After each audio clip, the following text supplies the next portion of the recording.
from a young age, taking my soak into the masses, writing my poems for the few that look at me, took to me, shook at me, feeling me, singing from heartache, from the pain, taking my message from the veins, speaking my lesson from the brain, seeing the beauty through the. Hey, you made me a believer, believer. Hey, my life, my love, my life, it came from. Hey, you made me a believer, believer.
The world is in motion.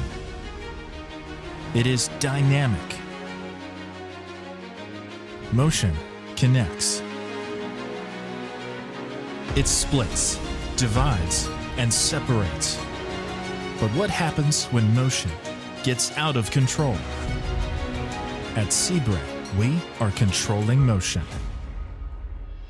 With latest braking technology, we guarantee safety for the most demanding of industries. In ports, in mining, in the steel industry, in power generation. Our brakes are developed by engineers and technicians with an obsession to create exceptional products. Manufactured in Germany at state-of-the-art production facilities.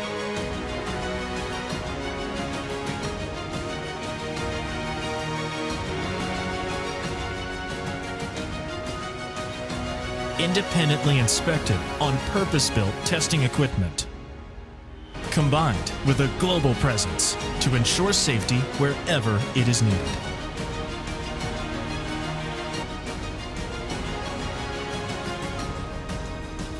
Seabre, sure to be safe. Rail logistics. We got this.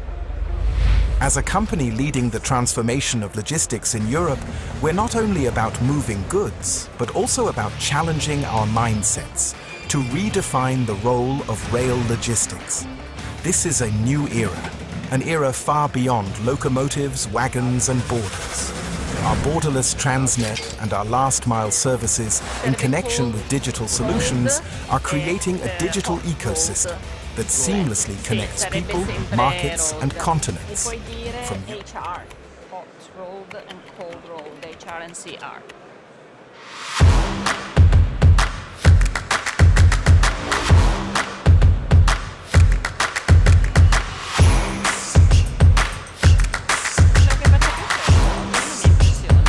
Più fresco oggi qui dentro.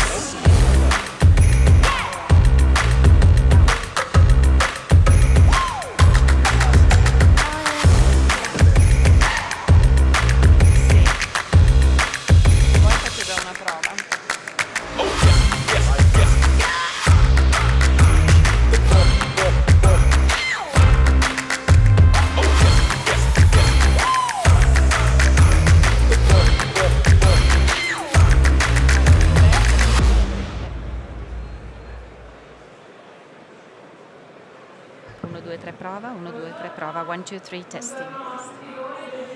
So, good morning everybody, and thank you very much for being here for our second Made in Steel Day. We were saying this yesterday, the claim of this 2025 edition of our conference and exhibition dedicated to the steel industry is the beauty of steel. The number one beauty, which can be seen straight away around you at this wonderful, colorful square. And it is dedicated to this material, a strong, shiny, and modern material. Steel is a pulsing heart of the challenges of our time. And it should not be viewed just as a material, but also as a language that is able to inspire, a language that talks of the future. And we need to learn to use this language with passion, with vision, with strength, to build a stronger society able to tackle the numerous challenges awaiting us. The beauty of steel. It is beautiful to be here as a community, as the whole value chain. So thank you very much. I would like to thank the exhibitors that made this event possible.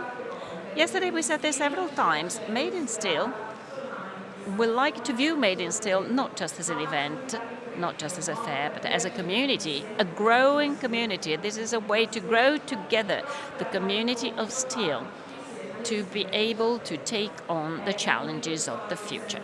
We're going through an unparalleled historical moment. The steel industry is going through uncertainty and complexity. And this is why Cedar Web has launched several new projects that are available for the whole community. This morning we're going to focus on one specific project named Industria Acciaio 2050, Industry and Steel 2050. It is the look into the future, and the view must be open and long-term. So this is a perspective exercise. It is a laboratory of ideas. And we want to try and imagine how we're going to live in 2050, because it will be relevant for our steel, for the way how we're going to build our cities in the future, our cars, the culture that we are going to develop to tackle all the challenges we have to take on. Together with Emma Marcegaglia, tomorrow we will present the book dedicated to the women in steel and steel women. A company must focus on men and women that are at the center, that are the drivers of development.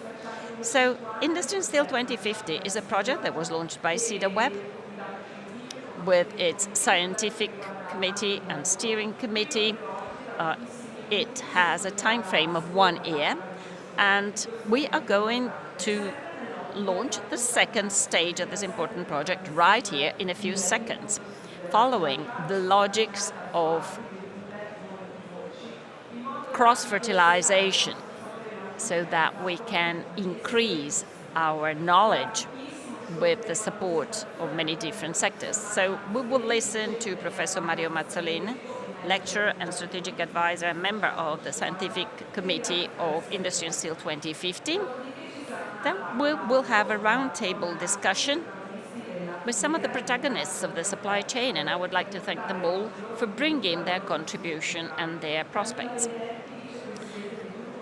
Camilla Benedetti, Vice President of Danieli Group and President of ABS, Luigi Cuzzolin, CEO of Pipex Italia, Roberto De Miranda, Executive Committee member Ori Martin, and Francesco Manni, President of Manni Group.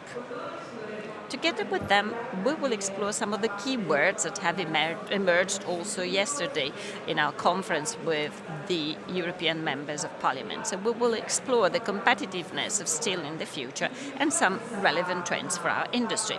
We will then conclude with a new round-table discussion with two entrepreneurs and managers whom I would like to thank very much. Antonio Marcegaglia, President and Managing Director of Marcegaglia Steel, in dialogue with Franco Bernabé, President of the University of Trento and former President of Acciaio d'Italia. They will talk about the topics of our future, the future of the industry, the future of capitalism, the role of the state, and what we should expect from our politicians and their policies. So it's going to be a very intense and rich morning.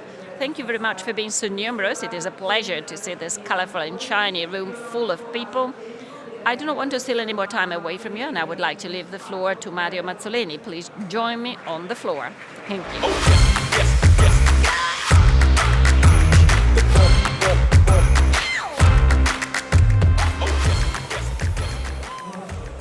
Good morning.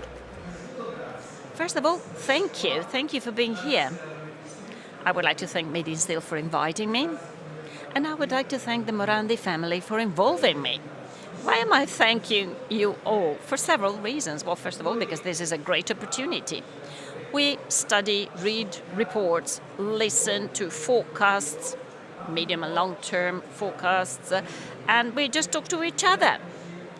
So it is not that frequent to be in front of an audience telling something, specifically making forecasts for 2050. And this is another reason why I would like to thank you, because I'm not used to this. I'm not used to having such a long time horizon. When I was younger, at the beginning of the century, I was lucky enough to work together with an entrepreneur of a famous Japanese multinational company that got me involved in 2 projects. The entrepreneur was more than 60 years old, and the projects were a 30-year plan and a 5-year plan. Sorry, a 50-year plan. And we started with a 50-year plan. And he explained to me that it was important to involve your own company and the partners of your own company in a long-term and wide vision, just as we heard from Francesca right now. Because this imposes innovation. You know, it is disruptive. That term was not in use at that time, but that's a concept. Being daring enough to think about something in the long term, starting from the existing situation and the trends, which is what we're going to try and do today. So thank you very much for inviting me here. I would like to say that we are ready to be here in 2050 to see whether what we are saying today has actually come true. Anyhow. So my mandate is pretty demanding. I don't know if you've seen the list of the points I would like to address to open up perspectives. Well, I have to tell you, first of all, that there are 2 main aspects. The first one is that maybe my forecasts are not going to be correct. Maybe I won't be able to use in an efficient way all those studies that concentrate on the future. But I would like to explain to you that we're going to get there following a pathway. So it is very important to think about where we want to go. And we should do this following also a disruptive logics, but it is the way how we're going to get there and whether we're going to get there which is relevant. Well, this morning, as I was coming here, I heard 2 important news, or I read 2 important news. The conclave, of course, and yesterday's football match. And all newspapers were talking about this, but all newspapers also mentioned another war, a war between 2 nuclear powers, Pakistan and India. But that was just a very small article, as if it was absolutely normal that people become aggressive on one side and the others react.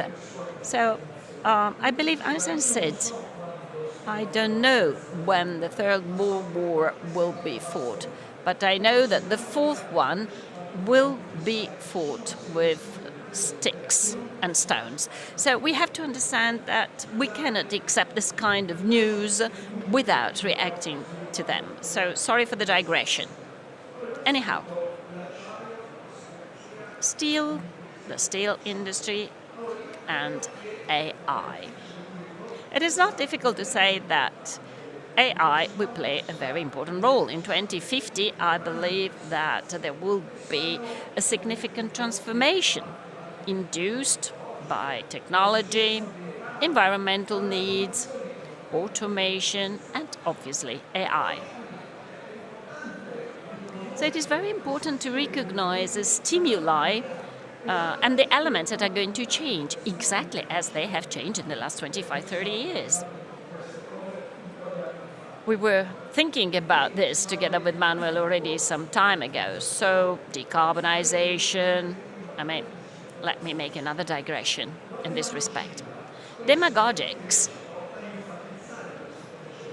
lead to the excessive stressing of certain concept. The pendulum on the green deal moved from the need to pay attention to green themes.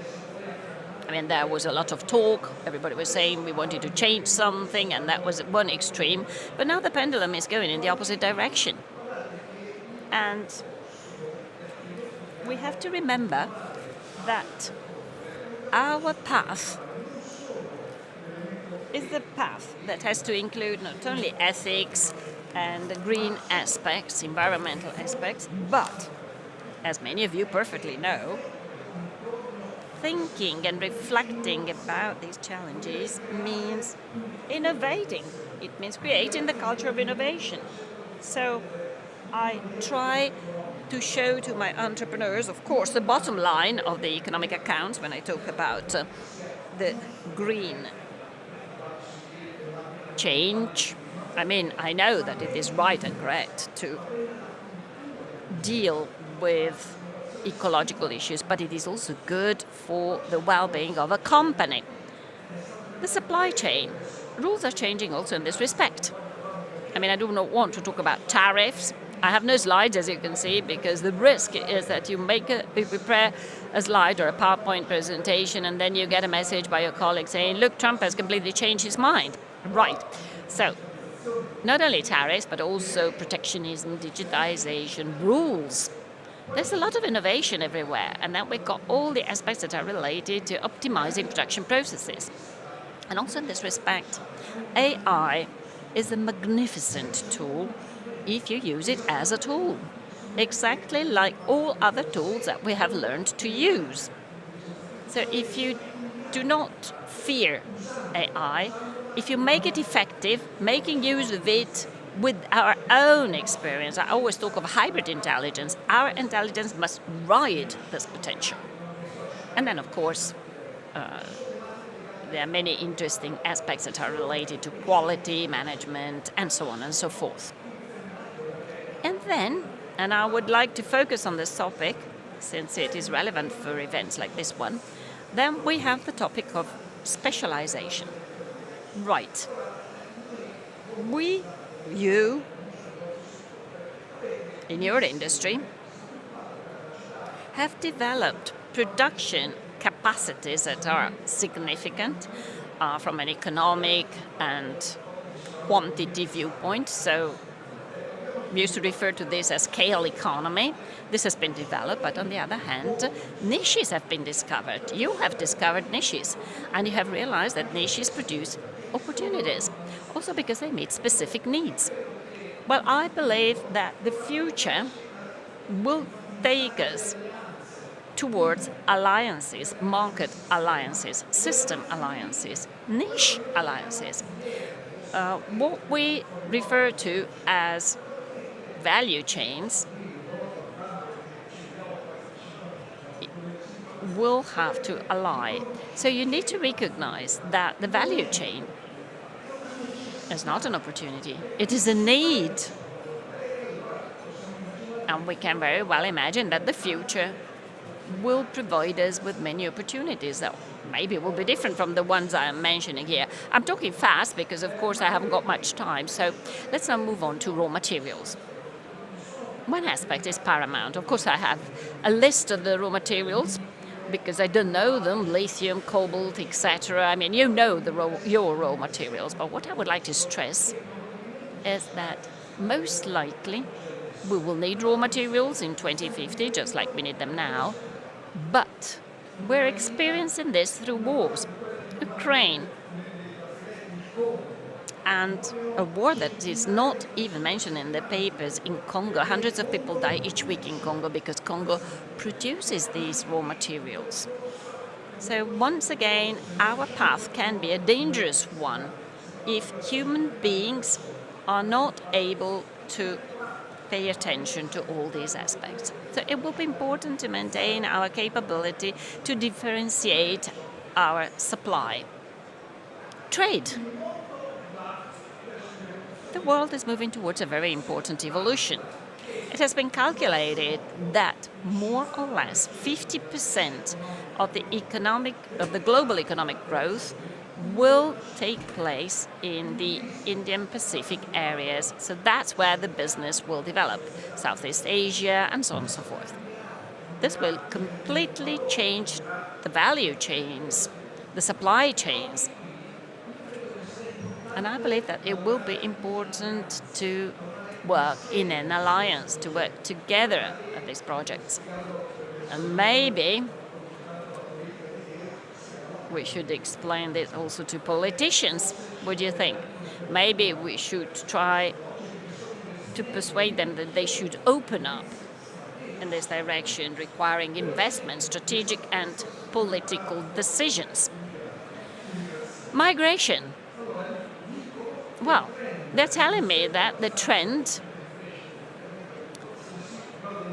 of the demographic trend will slow down, but in 2030 we will be about 10 billion people, 70% concentrated in cities. Can you imagine this? And on top of that, with a population that is aging, as we can see already today in the wealthy countries, all this will generate different market logics. It is already doing that. We're already seeing this. Regarding immigration, it will continue because there will be rich and poor countries, but maybe the direction of the flows will be different because geopolitical situations could change, and we will need governance policies for immigration. I mean, we need them also today. But let me talk about something that is very dear to me, education.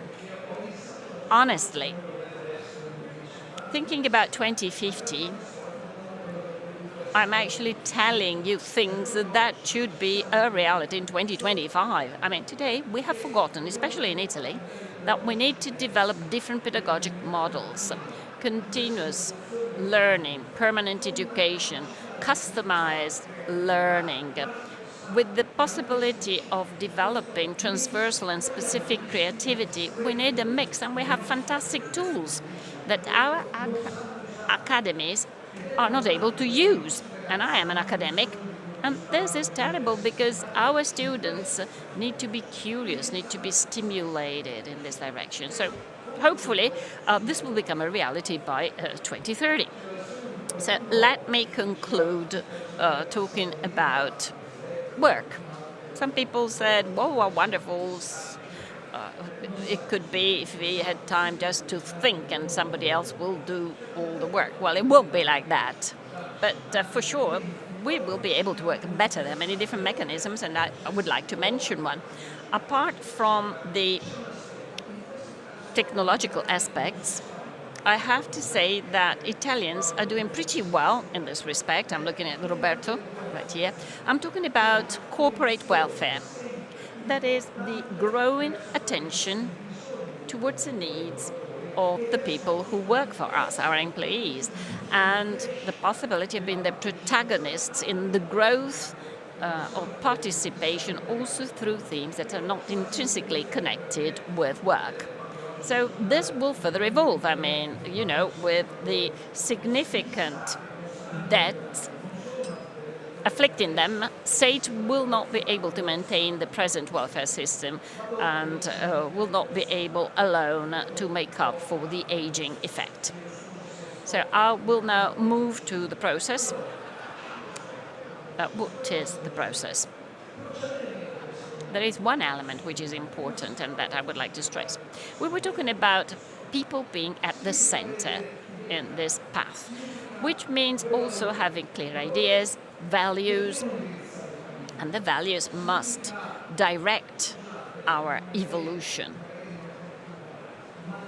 This means having a strong and robust managerial ethics. It means being respectful of everybody's work and of everybody's role at every level, entrepreneurial and at employment level. This means thinking of development, thinking about the durability of the company, thinking about the system development, the community development. Grand entrepreneurs feel responsible for their community. And, of course, They do a lot to support their community, also because the development of the company goes hand in hand with the development of the community. And then there is one topic that is very dear to me. Let's not forget that in a system that emphasizes single elements, single areas of our personal, political, industrial activities, the winning logics is the logics of the dots, the system logics. Let's learn to be part of a system. 2 last comments. From today to 2050, we have a long way to go. And I like the term consistency. And I also like to say that we need a lot of humbleness. Entrepreneurs have taught me that humbleness is fundamental. Grand managers, grand entrepreneurs are able to listen, are able to be questioned, are able to be disruptive when it is necessary, by admitting that there can be different prospects.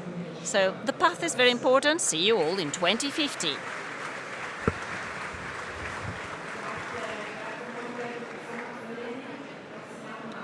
Thank you, Professor Mazzoleni. I noted down some keywords that will help us introduce this roundtable. I would like the Vice President of the Group Danieli, President of ABS, Kabila Benedetti, to join me on the stage, and the same goes for the CEO of Pipex Italia, Luigi Cuzzolin, member of the Executive Committee of Ori Martin, Roberto De Miranda, and the President of Mani Group, Francesco Mani.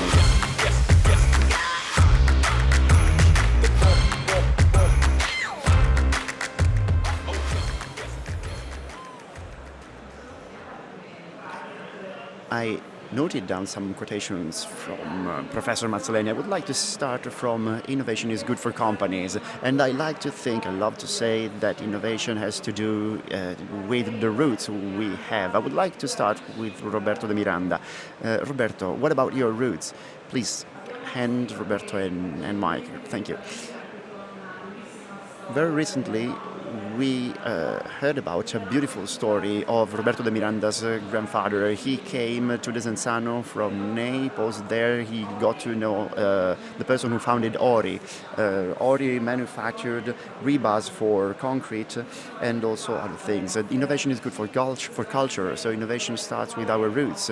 It's deeply rooted in our roots. So Roberto, what is one of the most important touch points? What is your most important challenge for your group? Thank you, Francesca, and good morning, everybody. Challenges ahead of us are so many, and in order to be alive, in order to strive in 2050, we need to win so many of these challenges. By talking to different colleagues in this trade fair exhibition, the feeling we get is that, unfortunately, we are going through an historical period in which there are more external challenges than internal challenges. The factors we need to control, and they are outside our control, are so many. So the efforts we need to make at an association level with Acciaio and Industria are a lot, and because we need to change. We need to change, actually, we need to revolutionize those rules that have been dictated so far, that have been set so far. And this will be fundamental, this will be crucial to be alive and to strive in 2050 and to keep on innovating. About external challenges, about challenges we can manage, I would like to start from a quotation by Mario Mazzoleni. He said that in 2050 it will be 10 million of us all over the world. In Europe, we will have the other problem, the opposite problem. We will be less. In fact, Europe is going through a demographic crisis, and there is no way out. So I start from the assumption that in 2050, volumes and tons manufactured by European steelmaking will be less, will be lower, okay? This is my assumption. What are the challenges for us in a context like this, in a framework like this? The three directives, the three main directives on which we make the strategic decisions in our group are the following. A different innovation in terms of process. Those periods of the great lots, great batches of productions, those periods in which you loaded steel in the car or in the lorry are that period is over. In fact, the orders of the clients are more and more specific. Those niches Mr. Mazzoleni was making reference to are today connected to those niches coming from India, China, and Turkey. So this is clear. We know for sure that the speed in terms of service for the customer is crucial.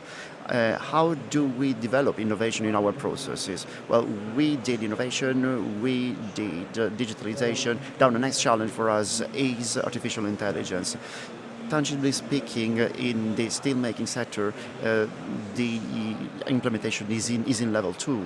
The machine should be able to set up itself on its own. On one hand, we need to answer the customer needs, and when you work on these kind of products have to be the same way all the time, okay?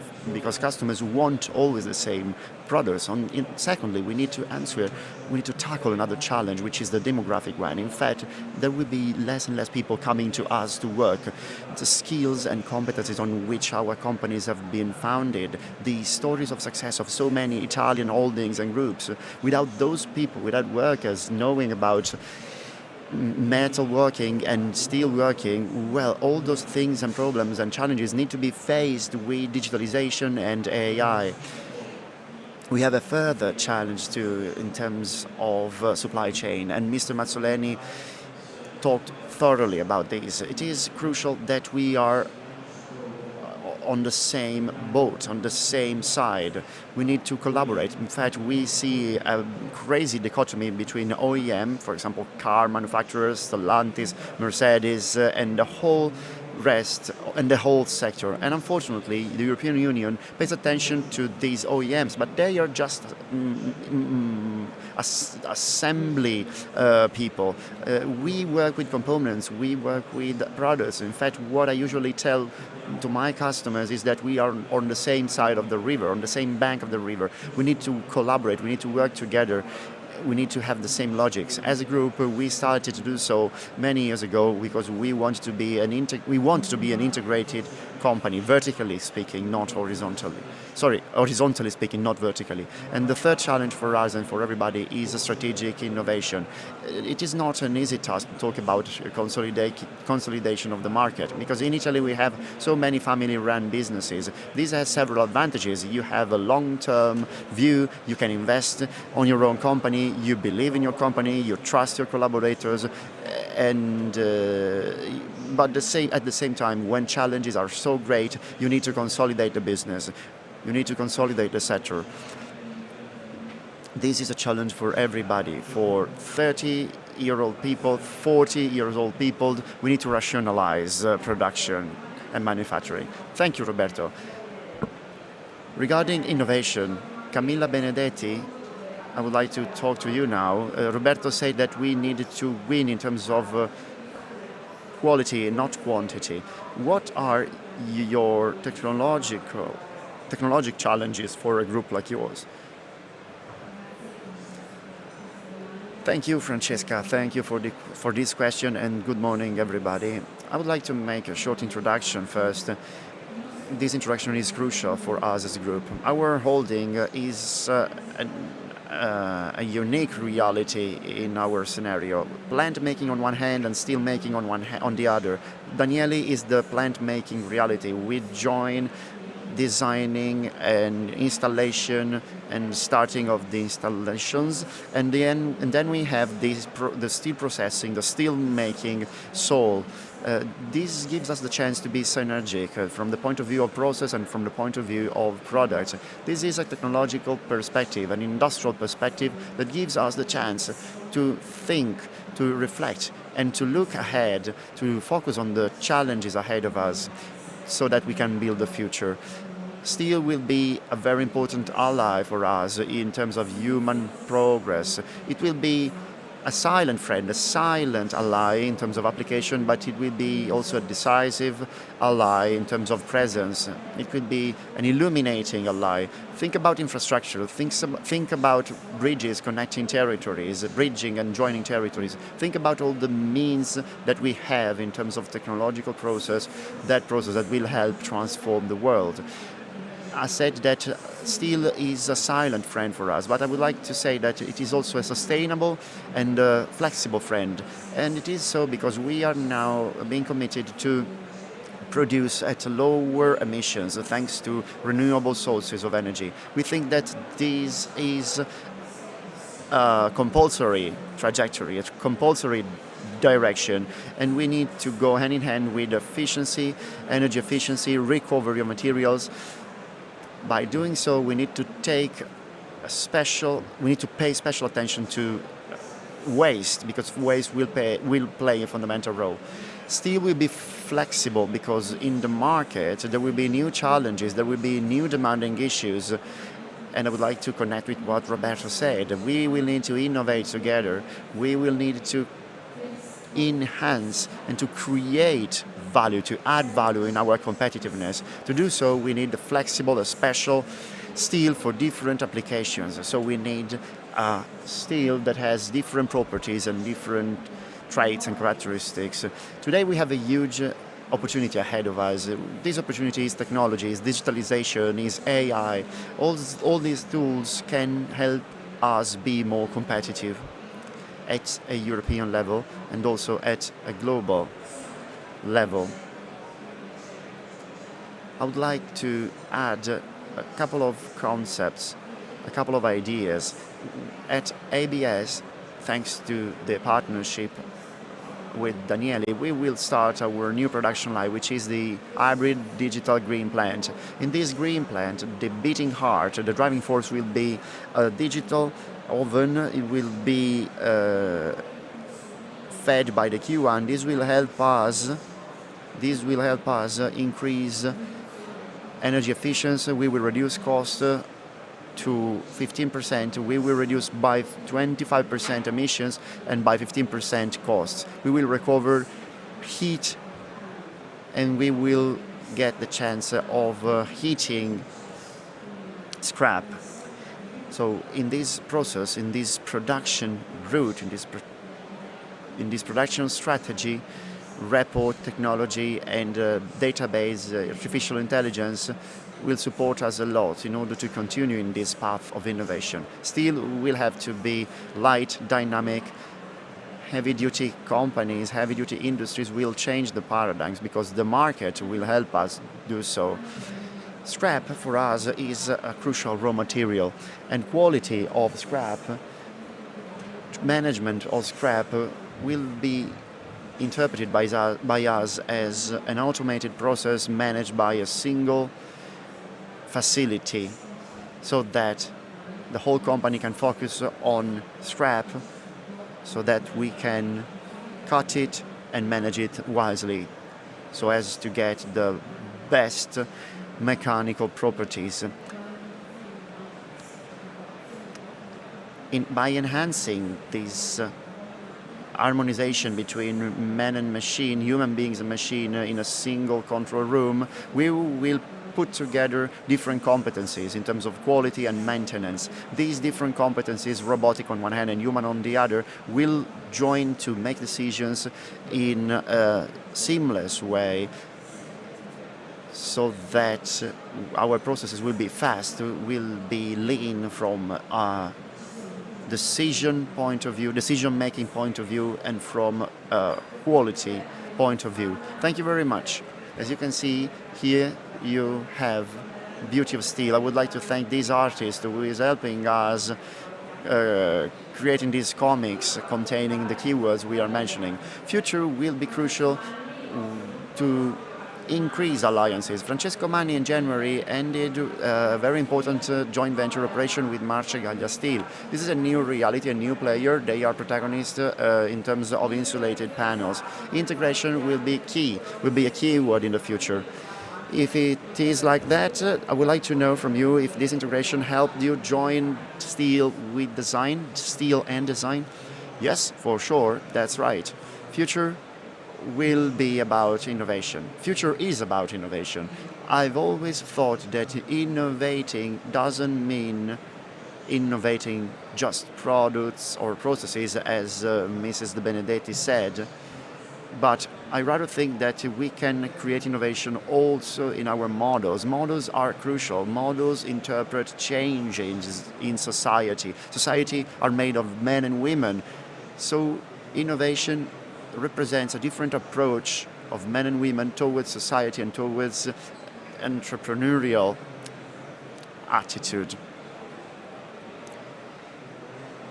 In Europe, we were the first to create a different kind of innovation, a different model of innovation with a company split at 50%, 50 and 50. Ambrosetti and University Bocconi told us that we shouldn't act like that, but we wanted to do so since the beginning. I believe that my predecessors at Marcegaglia would be extremely proud of what we did, but I think that they could have done it, that they wouldn't have success in this because they were more individualistic persons.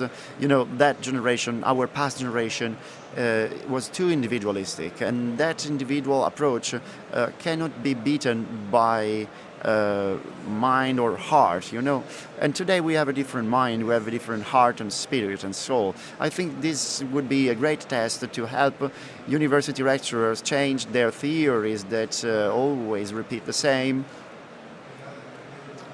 And on the other side, we also needed to create a model, a focal point, a model of reference, because our supply chain is too long. There are too many conflicts between one end and the other end of the supply chain, and this reduces marginalities and profits that in our sector are extremely low.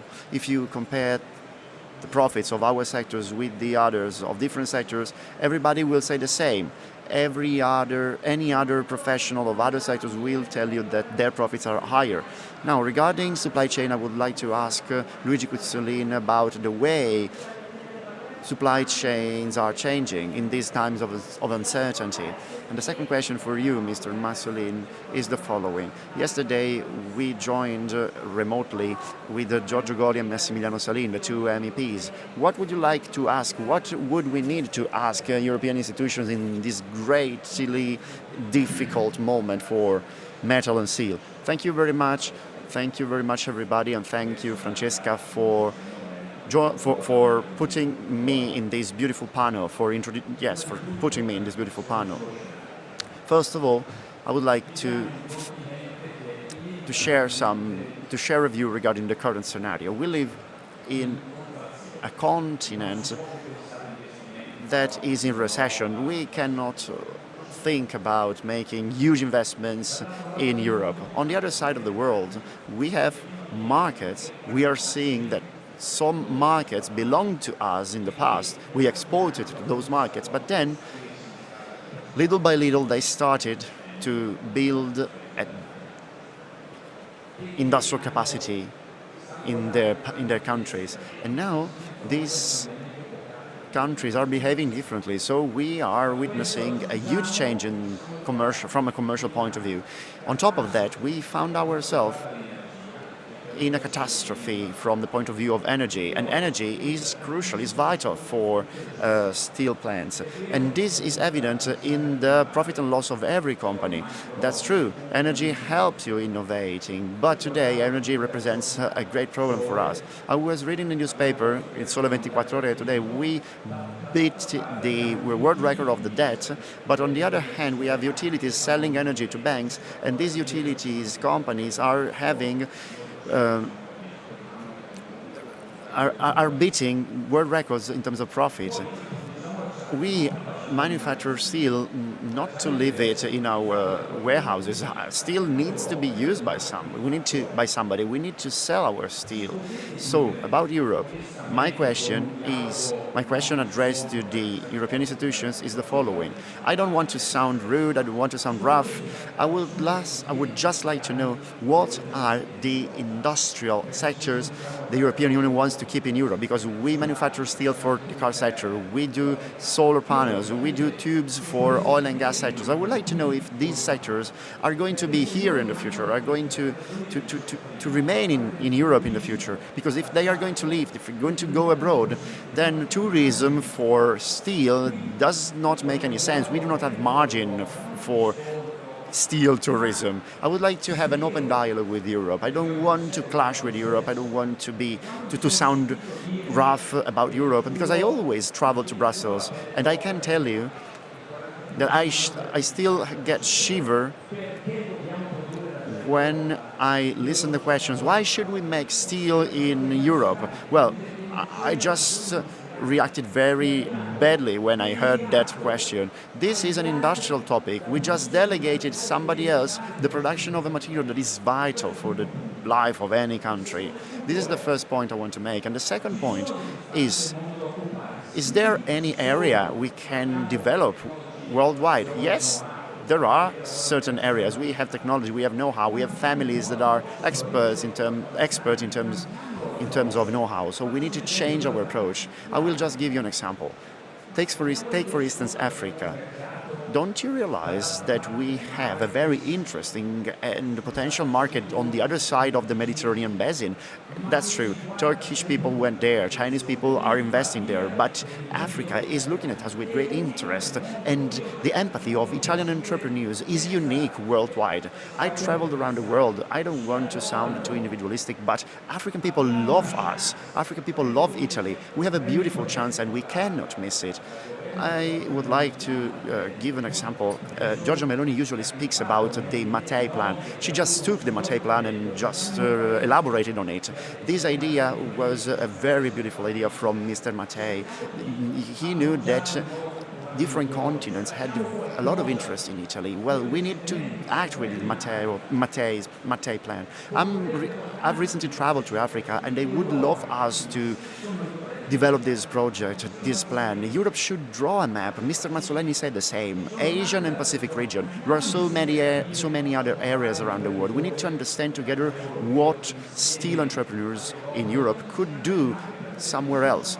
We need to draw different maps. We need to know where to go and where we should not go. We need to invest to be complementary with what is manufactured in those countries, and we need to take those products here to complete and to integrate the product families. This is the effort we need to make. But if European institutions are not paying attention to us, are not listening to us, then we have a problem. Mr. Manni said that the entrepreneurs of the past were too individualistic, and the supply chain needs to be more integrated because everybody manufactures everything today. The globalization can be found also in this aspect.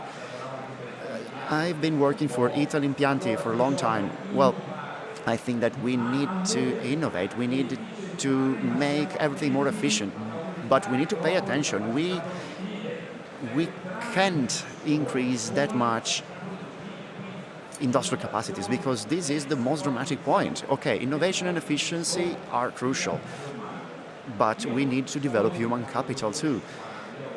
What about 2050? In 2050, I will be 89 years old, but entrepreneurs who work in the steel sectors live long. So maybe I will get to 2050. But how will I be able to support my human resources? How will I be able to retain people at work? Not only workers, but also young talents. Because if you talk about innovation, then you need to hire young talents with an open mindset. Because on our own, we will go nowhere. We will fail. Okay, so we need to create a new dialogue internally in our businesses. With Manuel, we had this beautiful idea of cedar web. We cannot have a conflicting attitude, but we need to have a different mindset at European levels. Sorry.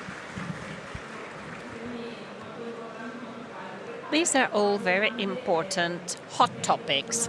Just a couple more questions regarding geopolitics and the value chain. So, since we have the need to act as a value chain so that we can ask institutions to provide us with the new policy, which is the role of distributors? And how is the role evolving in 2050? Which will be the winning model for steel distribution? Well, this is a question that requires a psychologist. It is difficult to know how distribution is going to be in 2050 and how it is going to evolve, but there are a few clear aspects that bring me back to the concept of supply chain we have always, and we have all mentioned during this meeting. So if we think of the building sector, well, let's try and imagine in the building sector, which is the supply chain from the generation of the raw material to the finished product. Steel mills, service center, people working in the yard, companies employing people working in the yard, final customer. This is too long and it is not economic. On top of this, the building industry is one of the most polluting ones of all the economic industries. It is even more polluting than primary steel making, because in the building yard you produce so much waste. So which is the solution? Off-site building is the solution that we see on the horizon, which means producing as much as possible away from the building yard, bring into the building yard elements, units that are ready to be assembled, cutting down the assembling and construction times significantly, reducing the financial cycle timing to fund the building, resolving the problem of specialized workers, because nobody wants to work anymore in a building yard, providing greater levels of safety at work, because you would cut down accidents at the workplace, and giving the entrepreneurs the possibility of planning the building with certainty of times and costs. So off-site construction allows architects, designers, engineers to have access to the BIM libraries and indicate the type of products that should be used. At this point, getting together, we should have the carpenters and the people working there to transform themselves into a general contractor, being able to provide services, facilities, facades, or what you can actually see and touch in a building, because the customer is willing to pay more for what they can see and they can touch. That's why initiatives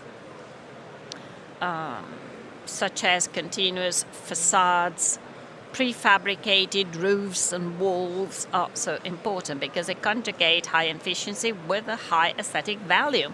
I'm thinking of the Marcegaglia initiative with Chromatica that gives the opportunity to an architect to draw whatever he or she wants on a wall. So service centers actually become suppliers of constructive and building solutions. Not suppliers of products, but suppliers of complex and complete building systems. And of course, instead of having, say, the classical, typical commercial representatives with their price list in their hands, we will have technical advisors that are able to advise designers and project leaders so that their building can be optimized. And the service center, in one way or the other, will have to be integrated with the steel mills, because when I design a product in steel and I can hypothesize the milling campaign to obtain the steel that I need for my work, can you imagine how much time you would save? the whole supply chain would benefit from this, and I believe and I hope that this is going to be the future. And our group is investing a lot of money in this, also with the help of Promozione Acciaio, trying to change the mentality of designers and project leaders, because the growth of the steel used in the building sector is really encouraging year after year. So being a supplier of solutions, certainty of costs, shorter times, I mean, today we can talk to the different links of the supply chain. Luigi Cozzolin, if I were to ask you in this new supply chain, how can AI support us? How can it make the supply chain more efficient and more customer-oriented and problem-solving oriented? I'm not a technologist, I'm not an expert in technology, but what I can tell you, since I experience this on a daily basis, is that unless we change a culture in the companies and we make people understand that these are not threats, they're opportunities. I always give the example of nuclear energy. If it produces electricity, it is fine. If you produce bombs, then it's a different issue. So AI can be beneficial to a company when the company is ready. So you need managers, executives that are able to use this technology and to understand it. And this will open up a new world. You can do whatever you can. I've seen this, what my son is doing, and I'm really impressed. And this could be support the whole supply chain, because the supply chain, as Francesco was telling us, must be integrated downstream. This is true, but we also need to understand that it is necessary to clean up what we're doing, because sometimes we duplicate the same tasks, the same products, and if we talked a little bit more, and if we set aside the individualism that has characterized for years the steel industry, then with the help of technology, we could be able to reach our final objective. Let's not forget, human resources. We need to invest in people, and we must open up and enjoy the cross-fertilization with industrial industries, that industrial sectors that have gone through the very same kind of experience, the very same kind of challenge. Because of course we can help, but we can also be helped. So let's be willing to be helped. Well, of course, there is also the demographic issue and the change of competencies. Boys and girls today are studying for jobs that do not exist yet. There will be new jobs, new competencies at work. And I know that Daniele pays a lot of attention to human resources. How are you tackling this transition? Human capital is a strategic asset for us. I like to say the company is made of people, and it is not just a slogan. We really believe in this. People are a fundamental pillar for our growth, for our development. My colleague frequently says, if you are not trained, you stop. You don't progress. Our academy, from its inception, has always been not only a center for technical training and managerial training and education, but also a driving force for new competencies, both internal and external, valorizing the talent every one of us has. Looking at the future, we are fully aware of the fact that there will be significant demographic change and technological change as well. This is already in progress, and therefore we have to try and think about it to anticipate the change. So we're following three main directions: reskilling and upskilling, employer branding, and our reputation towards new generations. Technological innovation and AI. Very briefly, reskilling and upskilling, and maybe this is also a partial answer to Luigi's remarks. So we test continually the competencies of our employees through structured systems in relation to the acquisition of new skills, new capabilities, and the new ways to work, the new ways of being, of existing, with technical aspects, yes, but also with cultural aspects, because we have cultural and managerial tools. In other words, for soft competencies, we are able to interpret the situation in a clear way, to make decisions, to anticipate trends. Employer branding and new generations, a topic that has been transversely touched upon. I can bring you our experience. We have always believed in the dialogue with schools, universities, and we believe that the company should take on this responsibility, the responsibility of acting in a determinant way in the co-generation, together with schools, with the teachers, of new pathways that are suitable and that meet the needs of companies. So teachers play a fundamental role. They have to disseminate awareness and culture. The company can and must give students and young people the possibility of development and of consolidating their own expectations and reaching their own targets and objectives. So co-generation and cooperation with schools is paramount. So I am no longer a passive company that I just turn to the catchment area and see which new employees I can hire, but rather the company must give a contribution. So we need a continuous exchange at every age, also to allow new generations to get to know us. In ABS we are experimenting with this.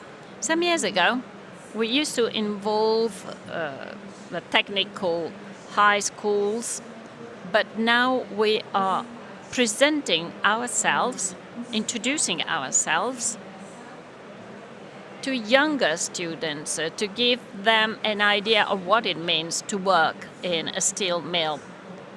A job which is changing significantly, a place that is changing significantly, a bright, safe, flexible place where you can learn, where there is automation, where there is the culture of safety and the possibility of developing a new way of working. Technological and AI innovation. But let me decline this with regard to the people. Our group, for the management of our human capital, is now using AI. We have algorithms that are work in progress and that allow us to identify KPIs based on some data that can be determinant, providing us with potential growth, critical aspects, and other features which before, without a platform, without data, could not be known. So this means opening up to a different experience in relation to the experience made by our people in our companies at every level.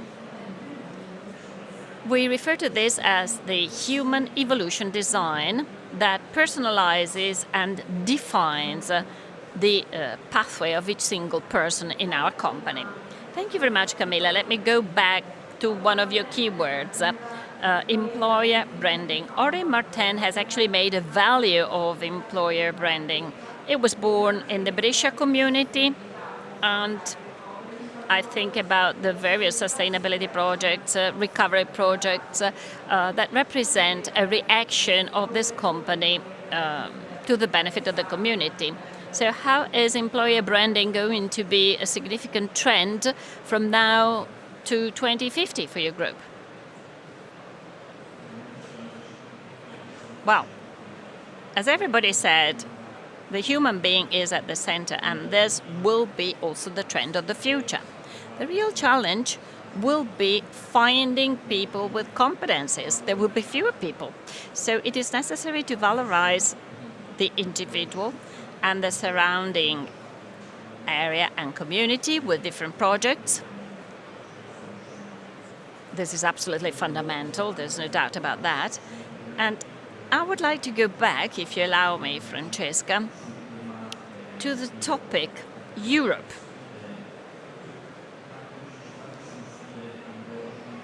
We have many endogenous challenges, and I'm sure that our companies have all the necessary internal resources to improve. But what is missing is European support. Luigi told us that we need to open a dialogue with Europe. There is a dialogue with Europe. Full stop, there's only a dialogue. Nothing else. No facts.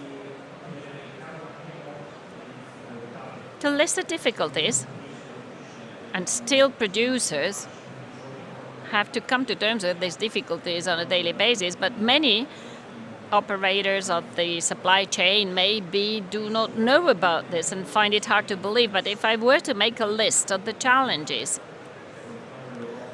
that we have with Europe and of the dialogue that so far has led nowhere, well, on my list I would have number one, scrap. Scrap must be recognized as a critical raw material, so it should not be exported. Mr. Gozzi yesterday explained this very well to us, but Assofermet has a legitimate but dubious position. All right, they say you've got scrap, the extra scrap that you're not using should be exported, but the more scrap you sell abroad, less steel will be produced. This is the way to rescue our decarbonized production. Number two, on the 30th of June next year, the tariff-free quotas will expire. And that's also very important because without these quotas, a lot of production is coming from Turkey, India and China. Of course, we're talking about this with Europe. They know that the quotas are expiring, but there is no new proposal. They cannot be renewed in an identical way because the WTO does not allow for 2 renewals for 2 consecutive 4-year period. We are the only ones following the rules of the WTO, but that means we're constrained. CBAM, point number 3. It will start on the 1st of January 2026. We all know CBAM. Fantastic objectives, but in practical terms, there are many ways to circumvent it, to elude it. Number one, it must be extended to the downstream components, and the benchmarking values must be reviewed. But let me quote 2 concrete examples. One took actually place yesterday, and I see some of our commercial agents here. We actually met an international group that produces components. They produce in Europe, Brazil and China. And we have to supply the European companies of this group in Europe.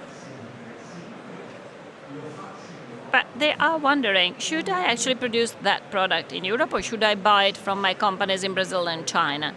Make or buy, that's the dilemma. And in the end, it is more convenient to buy, so they are stopping production in Europe because it is more convenient to buy the product in Brazil and in China from their own companies. So how are you going to tackle the CBAM? Because next year, the CBAM will afflict that product. And the answer was, our legal office is trying to find a way to elude CBAM. So it is clear that we need better rules, clearer rules. Point number 4, automotive. In 2035, we won't be able to comply with the rules. And it is clear that you have to write today the future for 2050, otherwise you will have nothing for 2050. And the last point is electricity.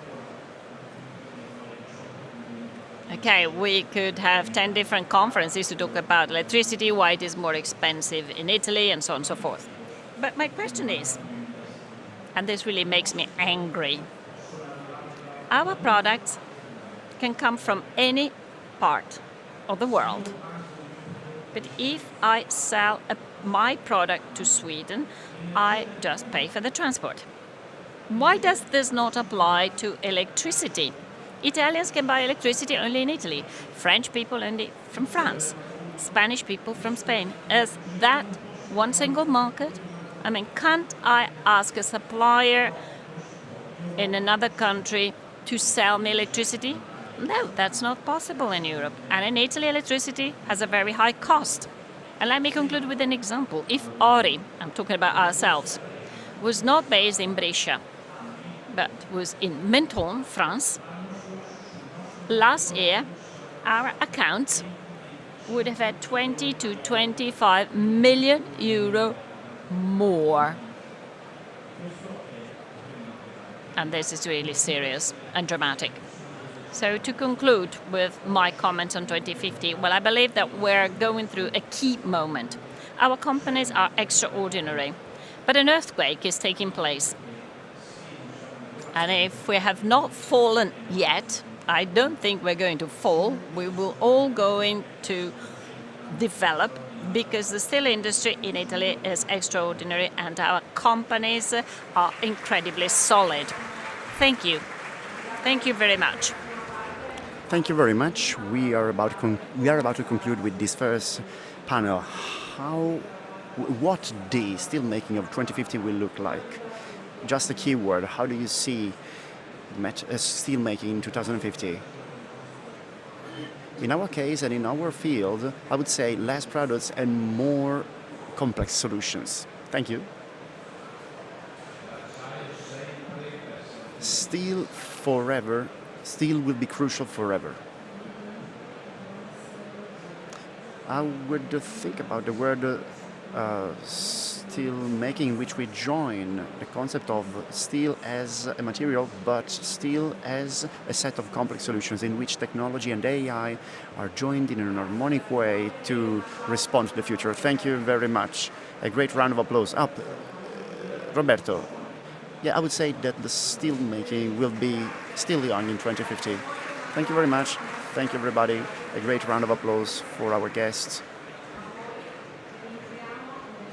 Okay.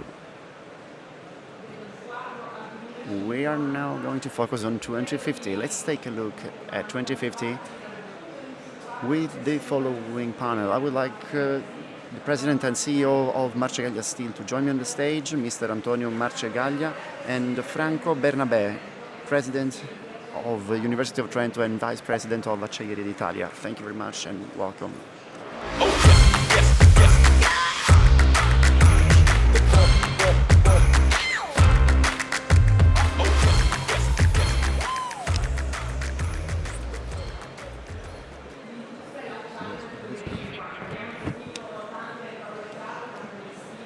Industry and steel in 2050. We have heard so many keywords and so many challenges. I would like to thank the artist who helped us sum up the keywords of the previous roundtable. I would like to start from the most topical issue, the most topical problem, the concern of steel entrepreneurs about this time of uncertainty created in financial markets and the geopolitical context.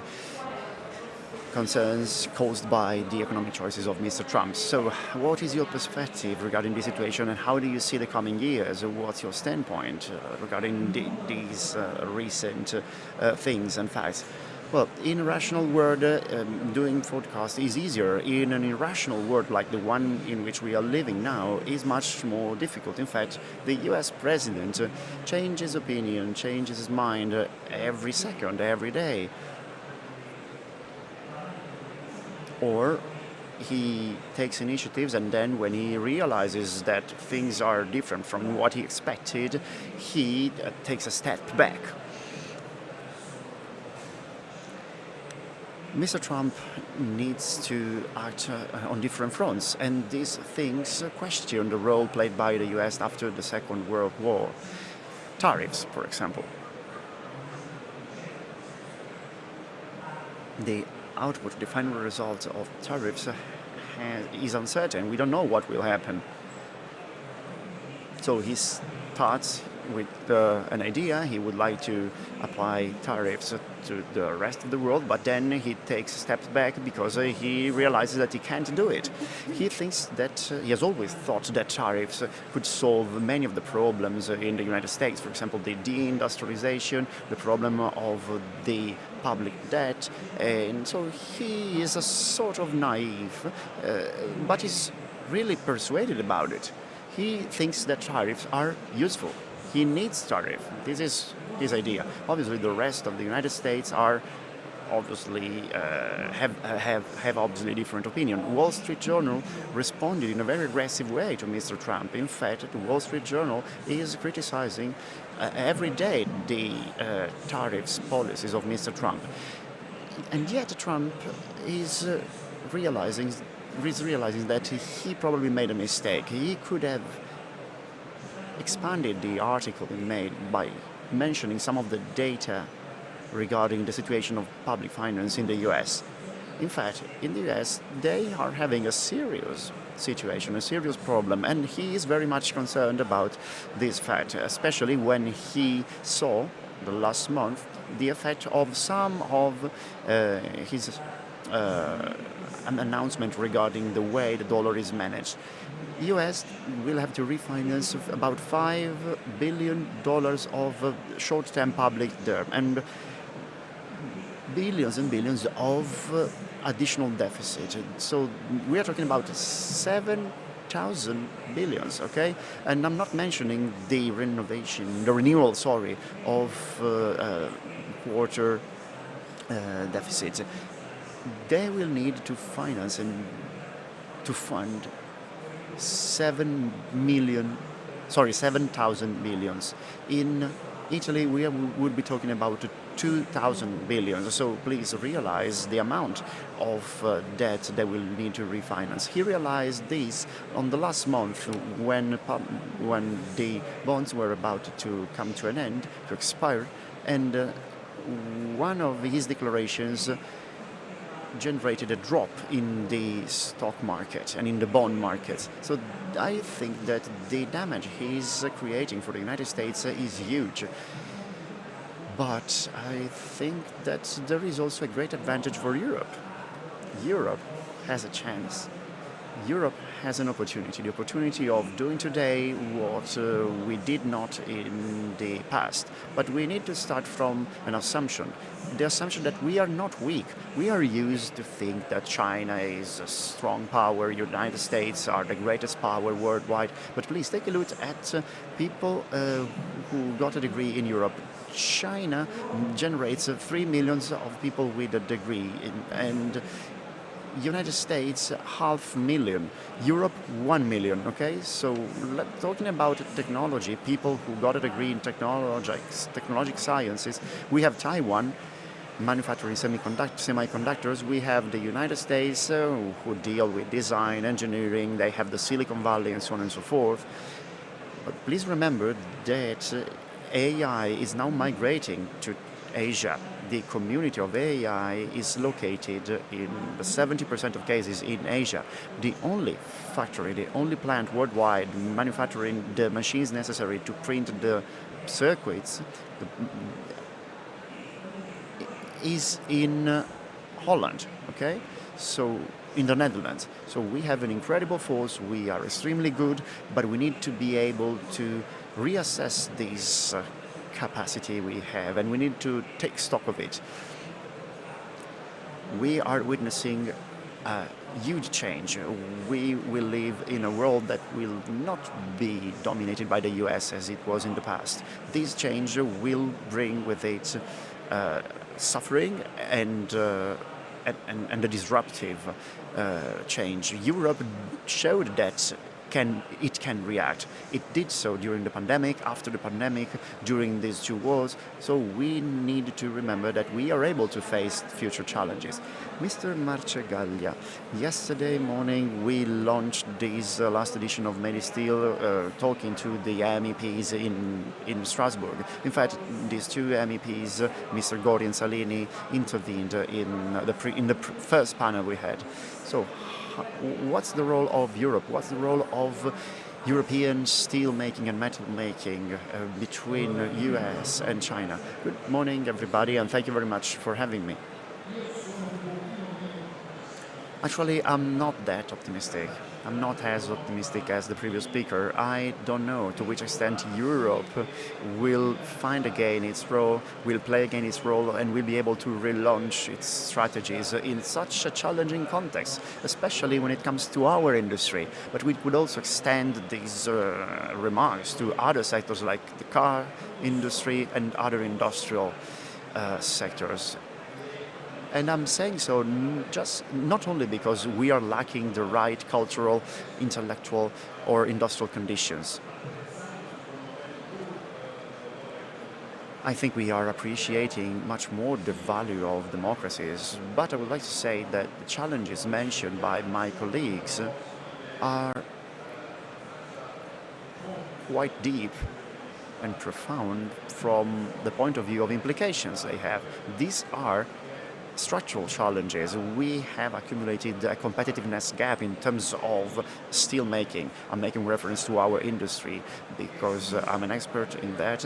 And we have a huge bridge to gap compared to Asian economies. Many of these challenges are structural in terms of raw materials, costs. And from this point of view, unfortunately, I fear that with the additional challenges we have ahead of us, in fact, we talked about decarbonization with the right timing, with the right modalities. We have been talking about an ideological decarbonization and decarbonization that is a little realistic. And I'm saying all these things as an entrepreneur who truly believes, together with Emma Marcegaglia, in these challenges. In fact, together with Emma, we are proactively investing to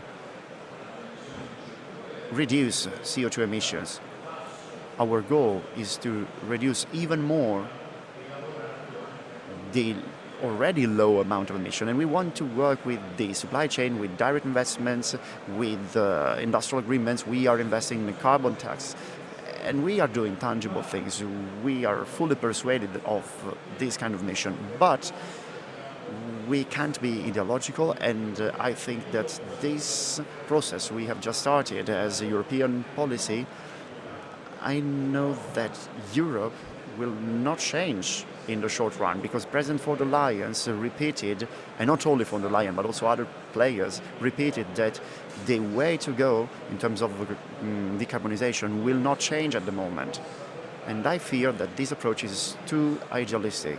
Well, I think that this approach will reduce our steel production in Europe. This is sad to be heard, but I think that we should take into account the fact that an area of industrial capacity will not be sustainable anymore in the long run. This being said, I think that in Europe, we all usually act with very important bias, and this means that nationalism is still prevailing. The country's interests are still prevailing. Personally speaking, I have doubts. I think that this Commission supports Germany too much. Germany is still dialoguing with France. I think that they are dialoguing too much between the two of them. But apart from this, both countries, Germany and France, are carrying on with their own policies. So it is very difficult to think that energy policies, defense policies, industrial policies will be phased all together, because if Germany and France act on their own, then it will be very difficult to create partnerships in Europe. This seems too national. This looks like a new nationalism. So I wish, because I don't want to sound too pessimistic or negative, I wish that new forms of collaboration can be found, new standards for partnership, new balances, for example, the decoupling in the case of energy. I would really hope that these new forms of collaboration can support and help everybody. But we need to be firm. We need to ask these following things. Cohesion, first, cohesion among policies. of state, and we need to be brave in terms of industrial policies. This means that we need to acknowledge, we need to recognize the role played by industries, and this does not mean that we need to give subsidies. This means that we need to invest in technologies, in context. We need to have clearer reference from the point of view of regulations. Regarding CBAM, from January the 1st of 2026, we will have to pay, somebody more and somebody less, but everybody will have to pay more, and there is no clarity regarding this new mechanism. So this current situation creates uncertainty. If you want to invest, if you want to counterattack, if you want to respond with new ideas on the long term, on the medium run, then it is not easy. So European Union should have a leaner governance, less bureaucracy. We should work with the clearer rules at a European level. Europe should be able to listen and to implement industrial policies that tackle the needs, that respond to the needs of industries. A bit more negative than Tonino Gozzi. I don't think that still dialogue is that inefficient. Today we are having a declaration of intentions. This is a framework, the framework from which we need to start. And in the next week, I really hope this framework to be transformed into actions. We need to be more practical.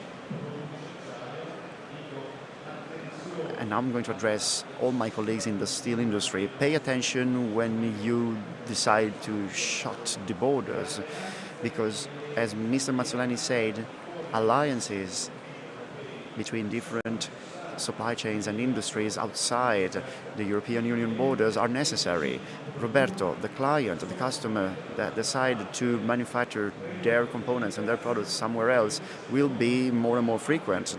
Okay, will be more and more common if we are not able to find a new competitiveness at an international scale. Otherwise, Europe, if we decide to shut down our borders, well, we will be lost. That's why we need to be open. Thank you very much for mentioning these things about the supply chain, and thanks for talking about being brave, courage, because this is the way Cedarweb was born. We were born thanks to courage. We were brave enough to create this initiative. The timing of politics and of entrepreneurs are different, but I think that capitalism is changing too. This is a new capitalism.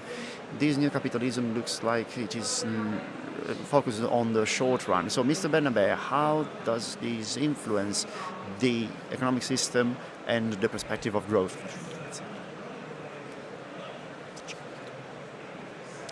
Thank you for the question. I would like to focus the European side of it because I think this is very interesting for everybody. What is going on in Europe and what will happen in Europe will be crucial for the survival of industries. You're right, and my colleague is right too when he says that he is a bit more pessimistic and negative than myself. But I think that we desperately need to change. When the first von der Leyen Commission started to work in 2029, there was an unjustified, idealistic approach to the problem of energy transition and to the problem of environmental transition. Actually, we should have just taken a look at numbers, at figures. If you take primary energy and you see that in 10 years' time we switch from 84% of fossil fuels to the 80% of fossil fuels in primary energy, then we realize that nature does not work according to quantum jumps. So you can accelerate things as much as you want, but you will still require a slow transition. If you take a look at figures in terms of renewable energies, we see that the so-called renewable energies are 20% of the total amount. But in this 20%, we have a 10% represented by biomass. And on top of that, traditional biomass. So excrements of animals and the waste of wood.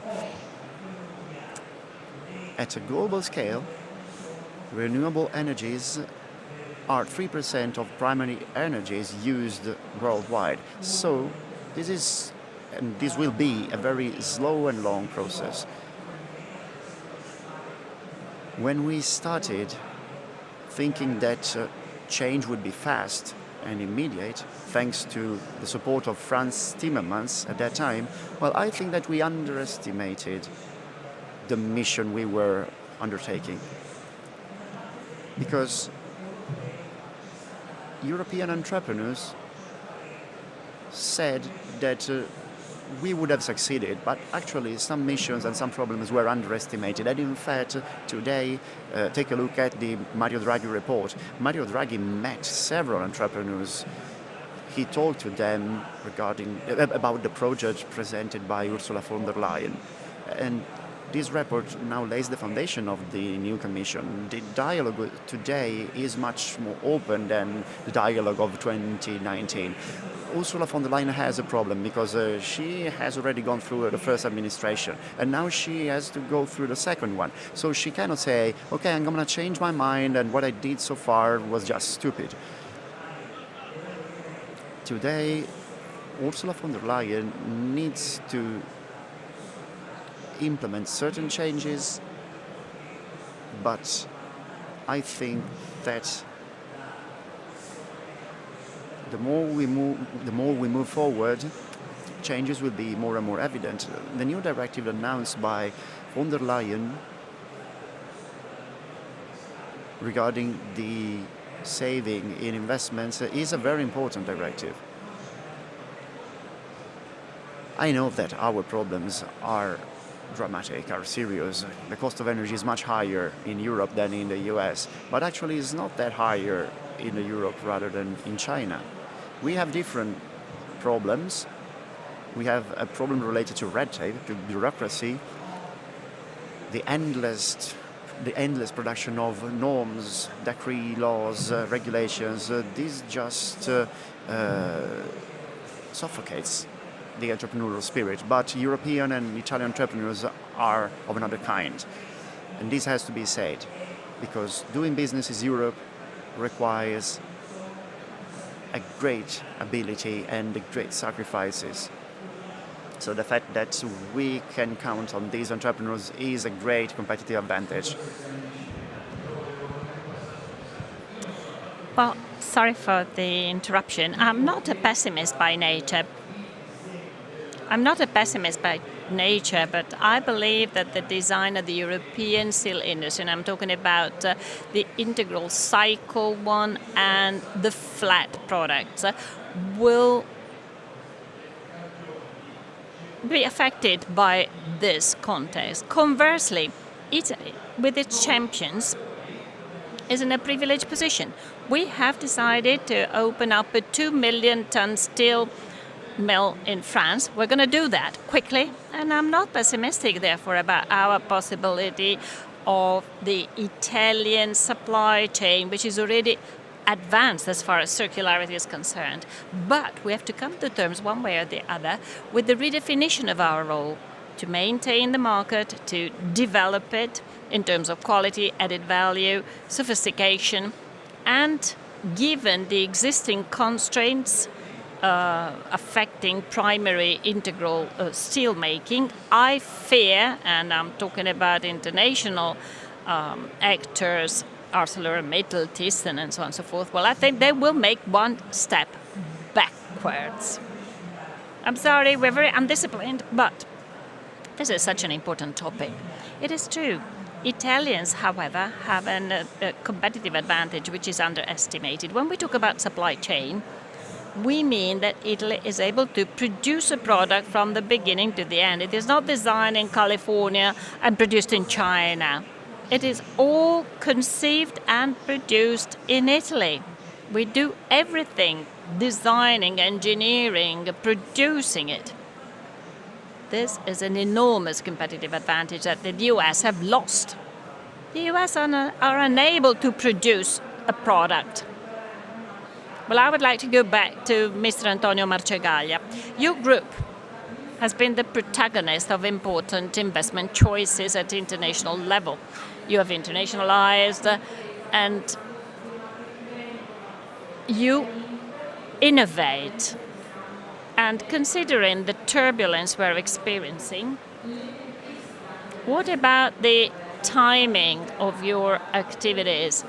Do you have a long-term and wide vision, or are you more an entrepreneur in Schumpeter's style? In our industry, being a family-owned company, and given our culture, we certainly tend to look at the very long term.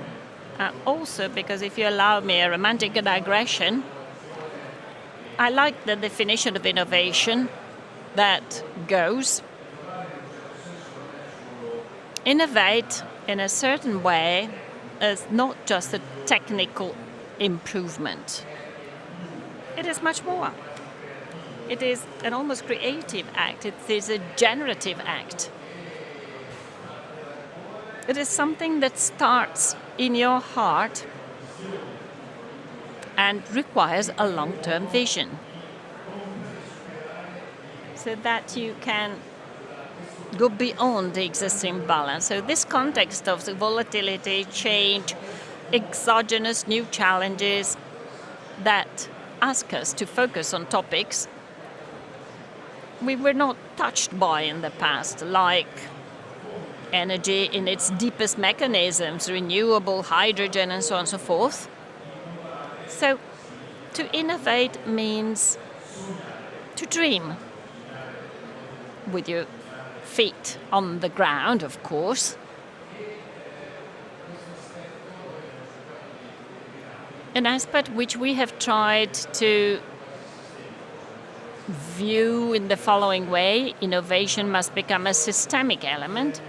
Innovation must be in our DNA, just like quality, productivity, avoidance of waste, because it is a capability to adapt as quickly, as efficiently, and as effectively as possible to changes which are accelerating today.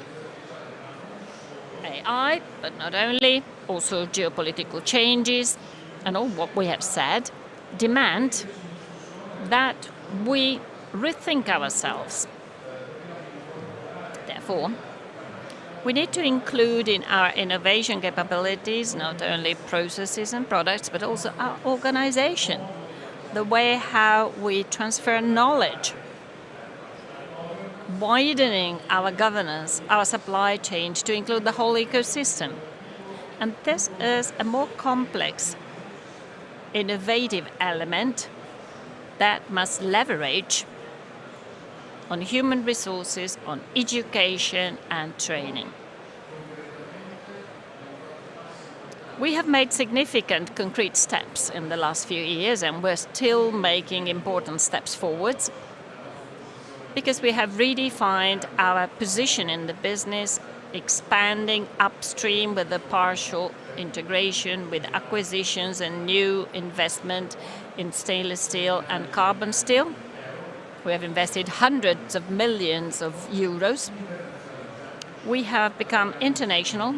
We have expanded our market segments, moving towards specialties. We have looked for added value in the supply chain, as Francesco was telling us before, with Chromatica, with new products and processes. We have supported research and development, and we have many innovative projects. And decarbonization, as we were saying before. The role of human resources. We have a new academy. Our advisory board helps us interpret the international context, which is becoming increasingly more complex. So we have moved in different directions, and we believe that we have interpreted this expanded concept of innovation. Thank you very much. So next to the innovative entrepreneur that looks at the long term and that is investing, Mr. Bernabé, which is the role of the modern state, also casting a glance towards 2050. The presence of the state in the economy is determined by the historical moment. Liberalization, opening up, elimination of the influence of the state. Well, all this started in the 70s, towards the end of the 70s, beginning of the 80s, when the geopolitical world balance was achieved with the crisis of the Soviet Union. In a world characterized by the United States as the dominant power, a pacified world where the states as such do not have such a big influence any longer. Things are now changing radically. The world is changing because the United States are becoming less relevant. The world is becoming more unstable. And paradoxically, the state now has to safeguard the international interests. And we're seeing this in the steel industry with what has happened in the last few weeks. Nobody would have ever imagined that British Steel would have become nationalized because the British did not manage to persuade the Chinese to decarbonize. And this is something that has happened also somewhere else. But who could have imagined that the United States would have blocked the acquisition of US Steel by Nippon Steel? I mean, these are all different examples, but we can see that the state is now playing a proactive role with the very same motivations that they had in the past. Turner is nationalizing British Steel because there is a fundamental strategic interest to maintain production, steel production in the UK, but also for the decarbonization of steel. In the United States, the situation is different, but the theme is the same. And in Italy, we got an identical issue.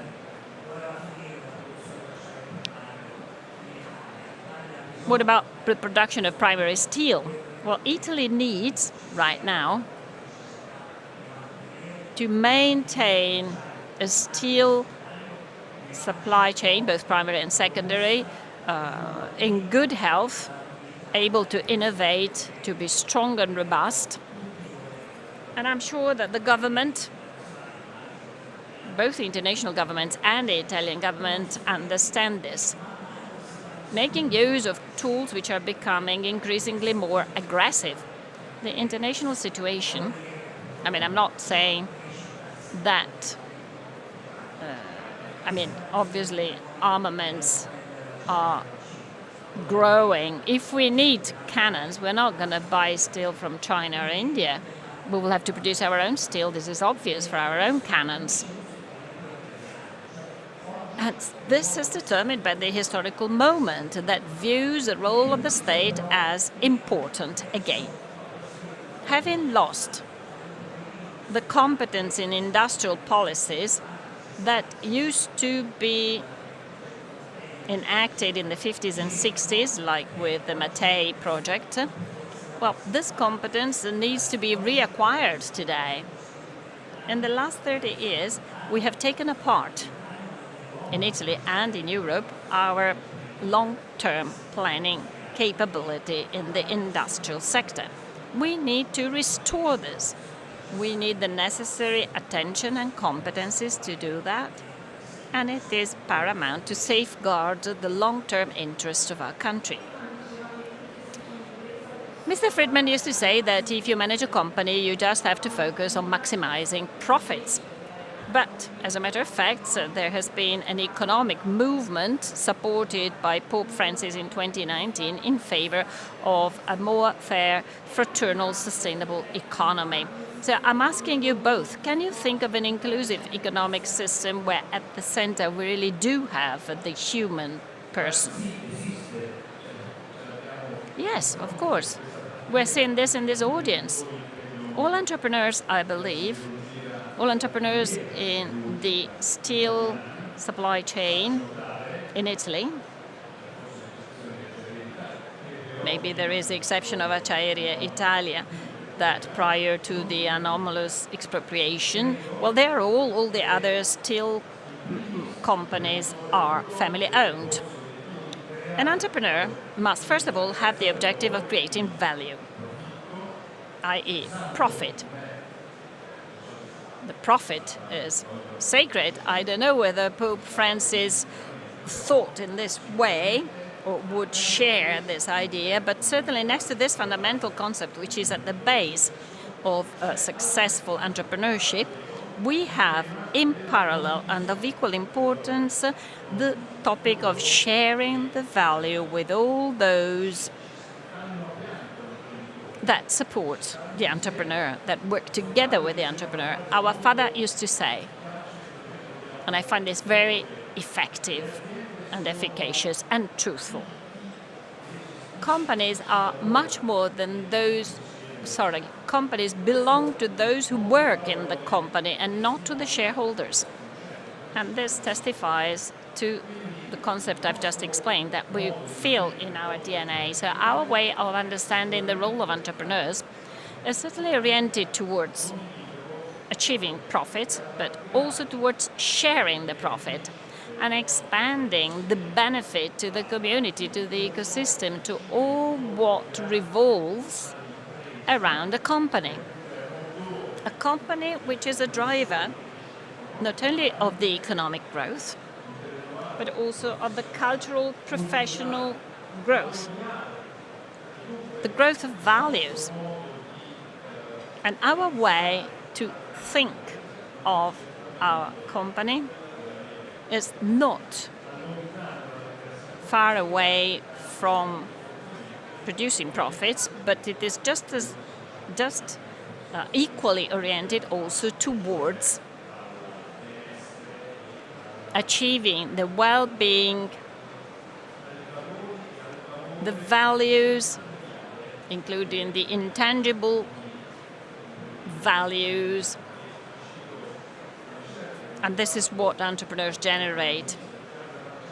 Casa Marcegaglia is the project that catalyzes the history of our company, its values, the sense of belonging, combined with the academy, so that this element becomes also the physical place where you can grow. Thank you very much. Mr. Bernabé, well, I would like to go back to the history of the relationship between Italian entrepreneurs and human capital. Italian entrepreneurs have always paid a lot of attention to the human capital. Let me quote Barzotto and Valdagno with the extraordinary workers' village. They created an amazing infrastructure at the end of the 19th century.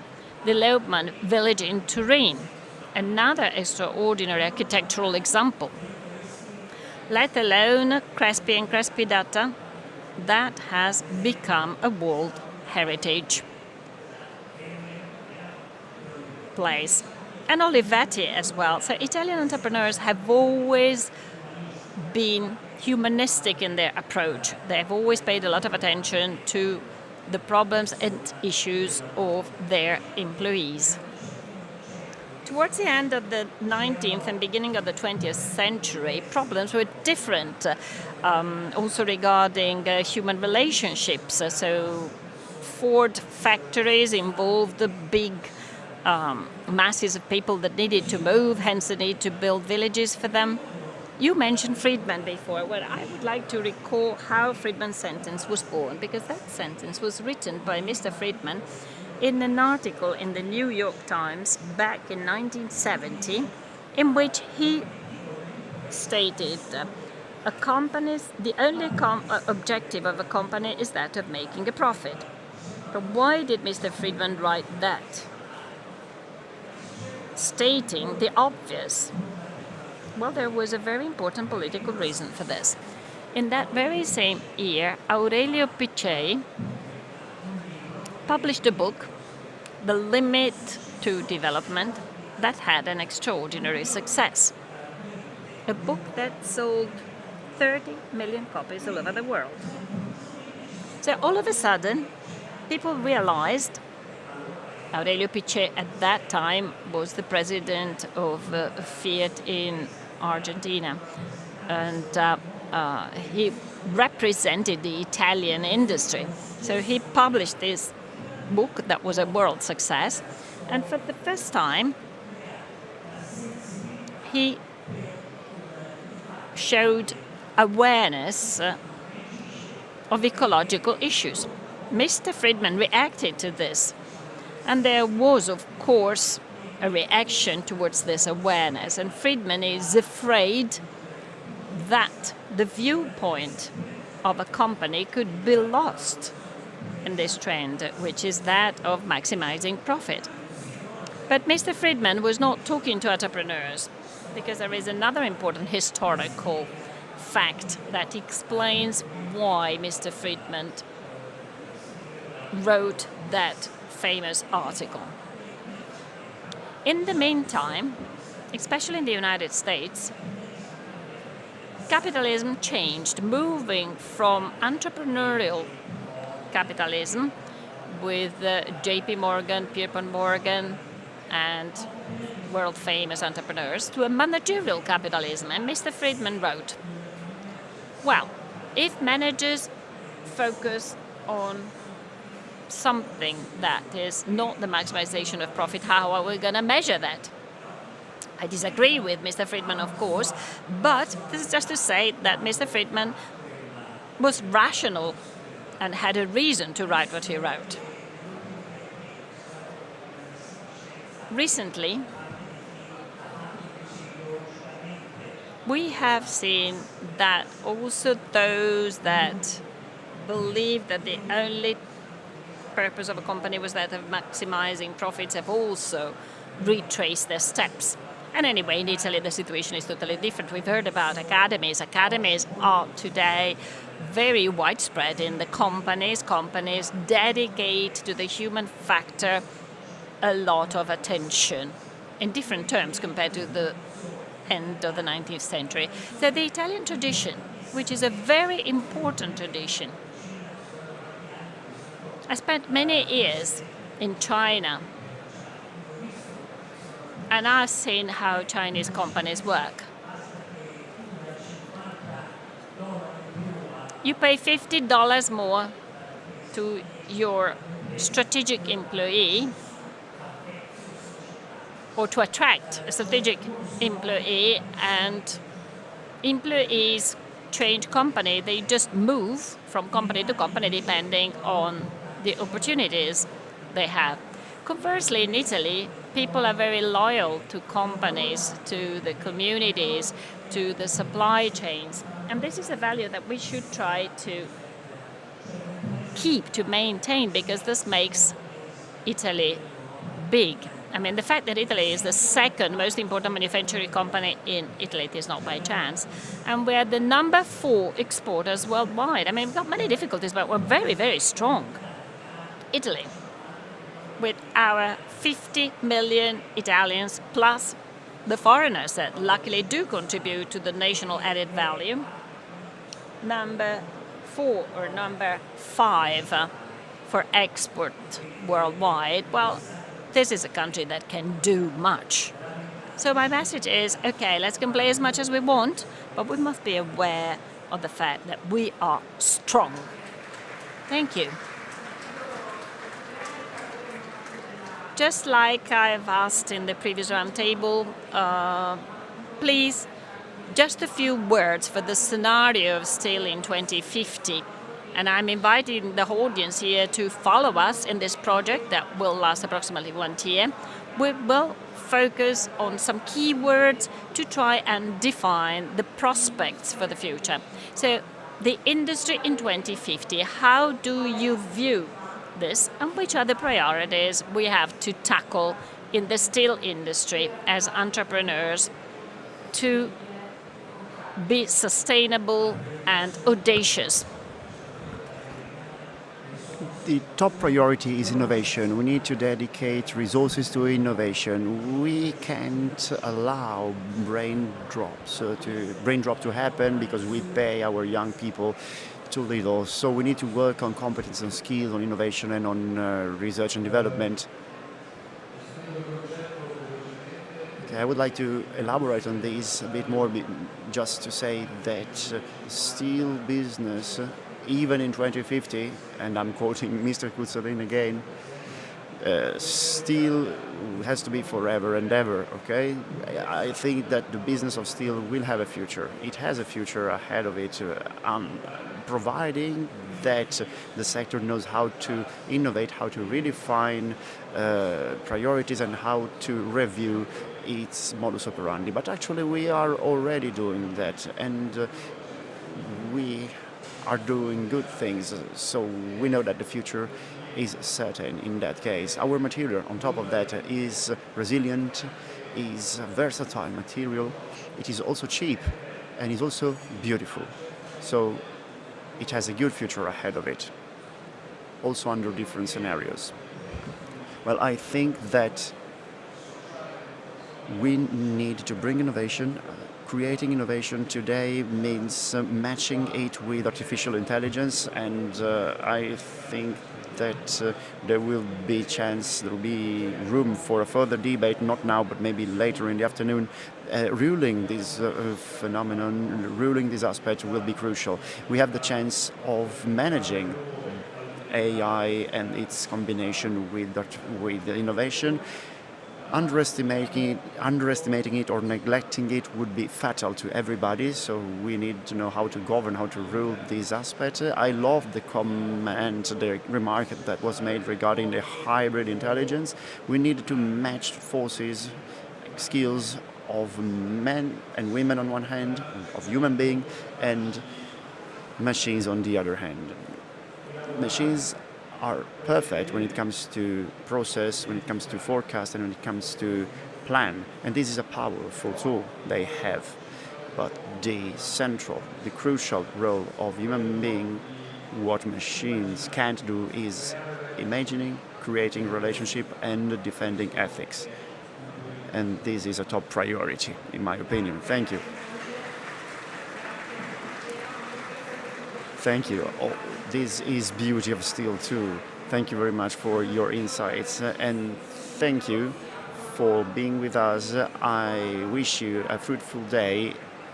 Bye-bye.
First things first, I'ma say all the words inside my head. I'm fired up and tired of the way that things have been. Oh, ooh, the way that things have been. Oh, ooh. I was broken from a young age, taking my soak into the masses, writing my poems for the few that look at me, took to me, shook at me, feeling me, singing from heartache, from the pain, taking my message from the veins, speaking my lesson from the brain, seeing the beauty through the